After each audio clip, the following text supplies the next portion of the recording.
Hello दोस्तों, कैसे उम्मीद करता हूँ कि सब लोग अच्छे होंगे। आज का वीडियो है कि बहुत सारे दोस्त लोग इंटरव्यू का ऊपर बहुत टेंशन ले रहा है और इंटरव्यू का ऊपर क्या क्या क्वेश्चन पूछा जाएगा, हम कैसे सिलेक्शन होंगे, अपना मुल्क में जो कंपनी जा रहा है या इधर भी जो लोकल में इंटरव्यू करा रहा है। देखिए, मैं आप लोग को बोलेगा ज़्यादा टेंशन लेने का ज़रूरत नहीं है। इलेक्ट्रिकल बहुत बड़ा काम है, बहुत हर प्रोजेक्ट में अलग अलग सिस्टमेटिक का काम होता है। आपको उतना टेंशन लेने का नहीं है। आप पहले देखने का, ये कंपनी जो हमको इंटरव्यू दे रहा है, वैकेंसी दे रहा है, हम लोग इंटरव्यू उसमें देने के लिए जा रहे हैं, वो कंपनी का कौन सा प्रोजेक्ट के लिए वो हमको ले रहा है, पहले ये आपको स्टडी करना है। अभी तो इंटरव्यू में बहुत कंपनी भी शो कर देता है कि मुझे यही काम मालूम होने वाला का बंदा इंटरव्यू के लिए आई है, तो इसमें आपको आसान हो जाता है कि आपको सिर्फ उसी का ऊपर ही प्रिपरेशन करना है। पूरा दुनिया भर का इलेक्ट्रिकल का हर प्रोजेक्ट का, हर प्लांट का, हर काम का बारे में ज़्यादा दिमाग में रखने का ज़रूरत नहीं, टेंशन लेने का ज़रूरत नहीं है। सही है, तो आपको सिर्फ यही करना पड़ेगा कि क्लाइंट को पहले चूज़ करना। देखिए, जैसे आज मैं बता रहा हूँ कि फैसिलिटी मैनेजमेंट कंपनी, जो मेंटेनेंस कंपनी हम लोग बोलता है, उसको FM कंपनी ही बोला जाता है, फैसिलिटी मेंटेनेंस। सही है, तो उसमें क्या होता है कि ज़्यादातर कंपनी सिर्फ यही क्वेश्चन पूछा जाता है। आज मैं बताऊंगा कि ये 5 क्वेश्चन का आंसर आपको मालूम हो गया, हर कंपनी आपको कैसे भी सिलेक्ट करेगा।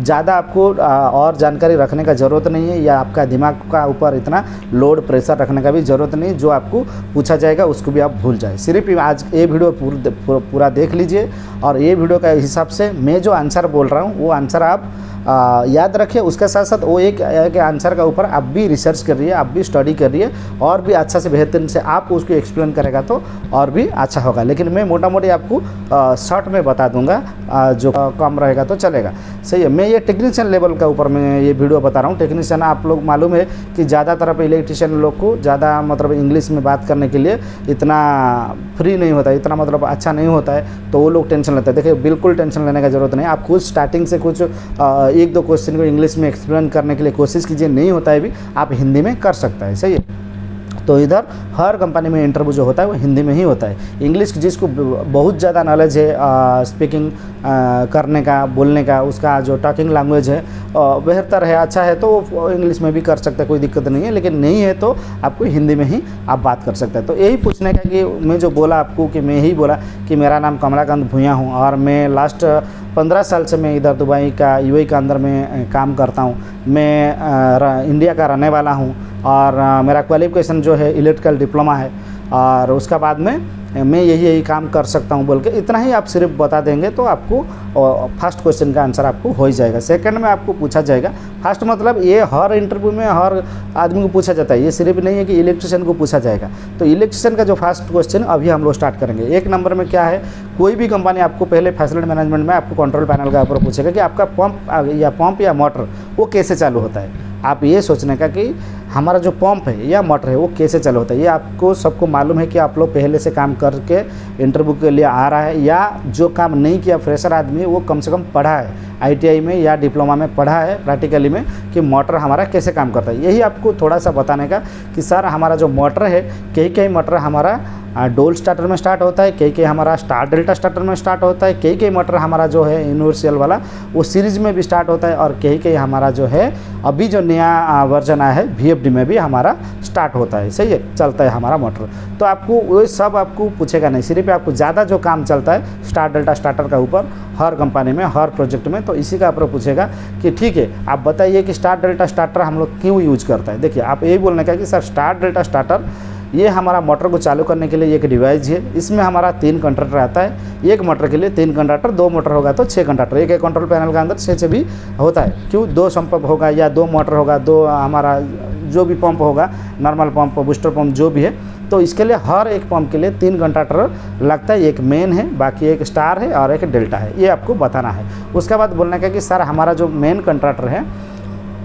उसका साथ हमारा ORL लगता है, मतलब ओवर लोड रिले, OLR। सही है, OLR उसमें हमारा लगता है। उसका बाद हमारा सीधा जाता है स्टार कंट्रैक्टर में, हमारा जो पावर है सीधा स्टार कंट्रैक्टर में जाता है। स्टार कंट्रैक्टर का तो हमारा मोटर में भी स्टार कनेक्शन होता है, स्टार कनेक्शन दिया गया है स्टार का मतलब कंट्रैक्टर 1 में, इसके लिए हम लोग को उसको स्टार कंट्रैक्टर बोलता है। तो स्टार कंट्रैक्टर पहले हम लोग को स्टार में क्यों करंट देता है कि हमारा जो करंट आता है वो कोई एक लेवल में नहीं आता, वो बहुत स्पीड में झटका मार के आता है, हाई वोल्टेज में आता है। उसको हम यही बोलने का आपको, जो इनरस्ट करंट है उसको स्लो करने के लिए हम लोग कंट्रैक्टर यूज करता है।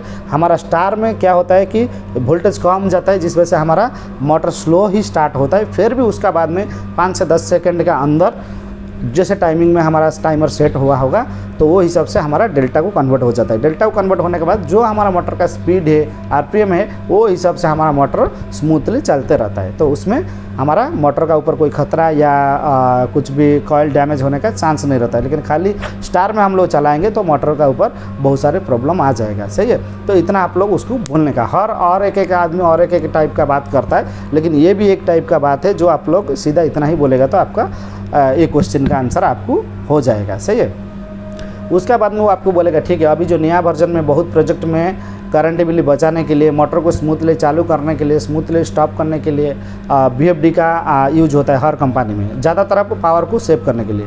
तो VFD के ऊपर आपको क्या मालूम है, VFD क्या है? आप बोलने का सर VFD जो है हमारा verbal drive, VFD verbal frequency drive, जो हमारा फ्रीक्वेंसी होता है, जो मोटर का जो फ्रीक्वेंसी होता है, कितना आरपीएम में वो चलेगा, कितना स्पीड उसका है, उसको हम लोग कंट्रोल कर सकते हैं। स्टार डेल्टा स्टेटर में हम उसको कंट्रोल नहीं कर सकते।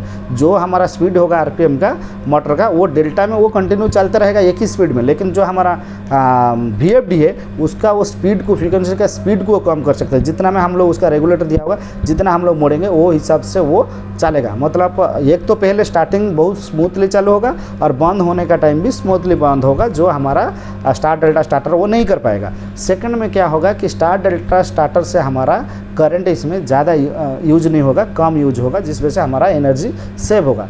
उसका बाद में क्या फ़ायदा है कि हमारा जो मोटर है हम उसको ज़्यादा हमको ज़रूरत नहीं। जैसे हम लोग AC का AHU का मोटर हम लोग चालू कर रहे हैं, हमको फील्ड में इतना स्पीड में पंप चालू, मोटर को चालू करने का ज़रूरत नहीं है, या VFD क्लोज करके हल्का हम लोग उसमें एयर छोड़ने का ज़रूरत नहीं। हम लोग मोटर को ही स्लो कर देंगे। मोटर को जब हम स्लो कर देंगे हमारा एनर्जी सेव हो जाएगा। तो मोटर को सेव करने के लिए हम लोग को VFD चाहिए। VFD में उसमें रेगुलेटर दिया जाता है, हम लोग जितना स्पीड में चाहेंगे उसका RPM को चलाने के लिए, सेट करने के लिए, वो हम लोग उतना RPM में उसको सेट कर सकता है। लेकिन ये हमारा स्टार डेल्टा स्टार्टर में नहीं होता है। आप इतना ही बोल देगा, वो आपको समझ जाएगा कि बंदा को काम मालूम है। सही है, उसका बाद में आपको पूछा जाएगा MCB क्या है, ये क्या काम करता है। देखिए हमारा जो कंट्रोल पैनल होता है, इलेक्ट्रिकल LV पैनल होता है हम लोग का, उसका अंदर में MCB कई जगह पे ELCB, MCB तो हर पैनल में आता है। उसका बाद में हम लोग को ELCB या RCB आता है। तो आपको पूछेगा MCB क्या काम करता है कि सर MCB हमारा है मिनिएचर सर्किट ब्रेकर। इसका काम यही होता है कि हमारा जो ओवरलोड या जो हमारा शॉर्ट सर्किट होता है उसी टाइम हमारा इलेक्ट्रिसिटी को ट्रिप कर देता है, बंद कर देता है, जिस वजह से MCB का आउट से हमारा पावर नहीं जाता है, फील्ड में कोई भी एक्सीडेंट हमारा नहीं होता है, या किसी बंदा को भी करंट या शॉक मारने का चांस नहीं रहता है। तो ये हमारा यही काम करता है। उसका बाद में आपको बोलेगा MCB हमारी जो हमारा इलेक्ट्रिकल MCB का आउट में, MCB का बाद हम लोग RCCB इसके लिए लगाता है, कहीं भी जगह पे हमारा कुछ छोटे मोटे किसी बंदा को शॉक या करंट लग गया तो वो ज़्यादा उसको झटका लगने से पहले हमारा RCCB ट्रिप हो जाएगा, जिस वजह से बंदा का कोई भी खतरा होने का चांस नहीं रहेगा। ELCB यही काम भी करता है, एर्थ लीकेज का काम करता है। कहीं भी जगह पे आपका जो वायर है किधर शॉर्ट हो गया या कोई वाटर उसमें लग गया कि एर्थ लीकेज, एर्थ किधर शॉर्ट हो गया, एर्थ न्यूट्रल, एर्थ फेज, या एर्थ का आपका किधर लीक कर रहा है, तो वो हिसाब से आपको ELCB यहाँ पर ना ट्रिप हो जाता है। ये हमारा इंसान को बचाने के लिए सबसे ज़्यादा उपयोग करा जाता है कि कोई भी जगह पे इलेक्ट्रिक शॉक से आदमी का कुछ नुकसान ना हो, इसके लिए वो यूज होता है। सही है, तो वो बोलेगा ये कैसे ट्रिप करता है। ट्रिप करने का यही होता है कि कभी कभी हम लोग जब फील्ड में काम करता है, बंदा काम करता है, कुछ वायर का डैमेज उसका हाथ में लग गया या कुछ शॉर्ट है बॉडी में, तो उस टाइम आदमी को जब करंट लगेगा तो हमारा जो ELCB का अंदर जो सिस्टम है कि जितना करंट वो फ्लो कर रहा है उतना रिटर्न में न्यूट्रल में आना चाहिए, उसमें वो काम करेगा। लेकिन जब दूसरा जगह वो करंट वेस्ट हो जाएगा, कोई बंदा का लग गया या दूसरा जगह किधर शॉर्ट हो गया, तो उसमें क्या होता है कि करंट जितना जाता है उतना वो स्पीड में नहीं आएगा, जिस वजह से हमारा ELCB को समझ आ जाएगा किसी ना किसी को हमारा शॉर्ट हो गया है, किसी ना किसी को हमारा करंट लग रहा है, वेस्ट हो रहा है। तो इस वजह से वो क्या करेगा, उसी हालत में वो ट्रिप कर देगा। तो यही सिस्टम है आपको ये भी एक बोलना चाहिए। उसका बाद में आपको बोलना चाहिए जो डीजी है, डीजल जनरेटर है, ये आपको पूछेगा ये डीजल जनरेटर क्या है, किसके लिए काम करता है। ये डीजल जनरेटर आप बोलने का कि हमारा नॉर्मल जो इलेक्ट्रिसिटी है देवा का, फेवा का या म्यूनसिपलिटी का, वो पावर जब हमारा शटडाउन हो जाता है, किसी वजह से कट हो जाता है, तो हमारा डीजल जनरेटर उस टाइम हमारा बिल्डिंग को इलेक्ट्रिसिटी प्रोवाइड करता है। तो ये कैसे काम करता है कि जस्ट ये शॉर्ट क्वेश्चन में बता रहा हूँ, डिटेल में आपको जानना चाहिए तो आप और वीडियो भी देख सकते हैं, किसी का भी वीडियो देख सकता है या आप गूगल से या पढ़ सकता है, उसका ऊपर आपको ज़्यादा नॉलेज चाहिए। तो नॉट जनरली आपको इतना ही बोलना चाहिए कि इंटरव्यू जो होता है शॉर्ट क्वेश्चन का शॉर्ट आंसर ही वो पूछता है, ज़्यादा लॉन्ग क्वेश्चन आंसर आपको बताने का ज़रूरत नहीं है। तो उसमें क्या पूछेगा, डीजल जनरेटर कैसे काम करता है कि सर हमारा जो LV पैनल होता है, हमारा MCB मेन जो इलेक्ट्रिकल स्ट्रॉन्ग रूम होता है, कोई बोलता है सब स्टेशन या हमारा MDB रूम, तो वो MDB रूम में क्या होता है कि हमारा ATS पैनल लगता है। ATS कई कई जगह पे PLC सिस्टम रहता है, हमारा म्यूनसिपलिटी का पावर और हमारा जो जनरेटर का पावर दोनों जाके एक ही जगह कनेक्शन होता है बोस कपलर का साथ। जब हमको जो ट्रिप हो जाता है, एक पावर कुछ बंद हो गया, किसी वजह से जनरेटर चल रहा है, जनरेटर का पावर बंद हो गया या नॉर्मल पावर बंद हो गया, तो म्यूनसिपलिटी का हमारा देवा का फेवा का, तो उस टाइम हम लोग क्या करता है, हमारा PLC भी उसको ऑटोमेटिक काम करता है, ATS पैनल भी ऑटोमेटिक काम करता है। एक जगह पावर आ गया तो दूसरा जगह बंद हो जाएगा, दूसरा जगह आ गया तो एक जो पहला वाला वो बंद हो जाएगा। तो हमेशा बिल्डिंग में यही सिस्टम में प्रोग्रामिंग होकर रहता है। जो नॉर्मल पावर हमारा म्यूनसिपलिटी का आता है वो हमेशा बिल्डिंग में रहता है, वो जब पावर चला जाता है तब हमारा जनरेटर को कमांड मिलता है, जनरेटर हमारा स्टार्ट हो जाता है। वो किसका थ्रू मिलता है, PLC थ्रू। और उसका बाद में हमारा जब पावर आ ही जाता है फिर उसको कमांड जाता है, वो ऑटोमेटिक बंद हो जाता है। तो जनरेटर का यही काम होता है। जनरेटर का PPM के बारे में पूछेगा तो बोलने का कि जनरेटर जो PPM है, ज़्यादातर हमारा उसका जो टेम्परेचर हीटर है जो हीट करता है कि जनरेटर को स्टार्ट करने के लिए, ज़्यादातर उसका कॉइल जल जाता है, उसका वायर भी जल जाता है और वो थर्मोस्टेट भी ख़राब हो जाता है, ज़्यादातर उसी का फॉल्ट आता है। बाकी नॉर्मली हम लोग को जनरल PPM जो होता है ऐसे ही हमको करना पड़ता है। तो जनरेटर के ऊपर आपको इतना ही बोलना है। फिर ट्रांसफार्मर का ऊपर बोलेगा तो ट्रांसफार्मर का अब ज़्यादातर अब मेंटेनेंस वाला को नहीं बोला जाता है, ट्रांसफार्मर गवर्नमेंट का म्यूनसिपलिटी का अंडर में होता है। लेकिन उस टाइम आपको पूछेगा ट्रांसफार्मर से जो आउट है वो हमारा किधर जाता है, उसका एक डायग्राम बनाओ कि आपका जो ट्रांसफार्मर से लेकर आपका इलेक्ट्रिकल जो लास्ट पॉइंट है, जैसे स्विच हो गया या सॉकेट हो गया, लाइटिंग का स्विच हो गया या पावर सॉकेट हो गया, वहाँ तक डायग्राम आपको कैसे बनाना है।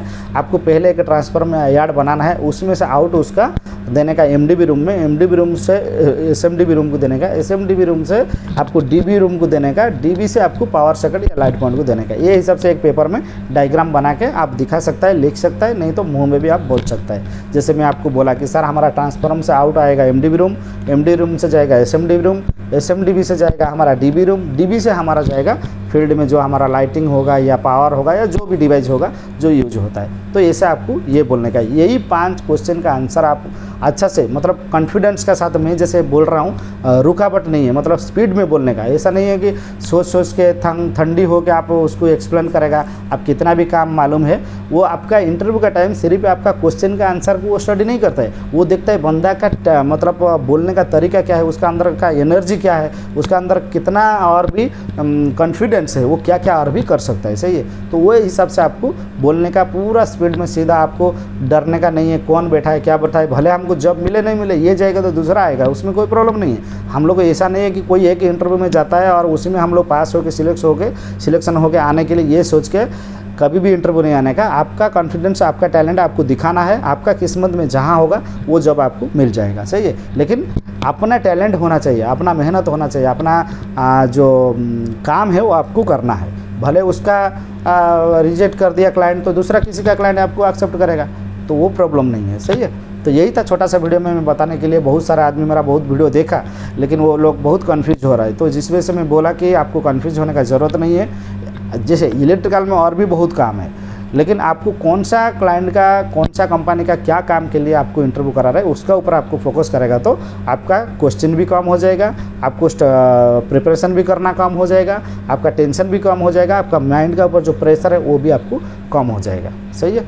यही था छोटा सा वीडियो में मैं आप लोग को समझाने के लिए। ये वीडियो आप लोग को अच्छा लगा तो जितना भी आपका दोस्त है सबको शेयर कीजिए, वीडियो को लाइक कीजिए। फिर मिलेंगे हम लोग नेक्स्ट डे की वीडियो के साथ। Thank you so much.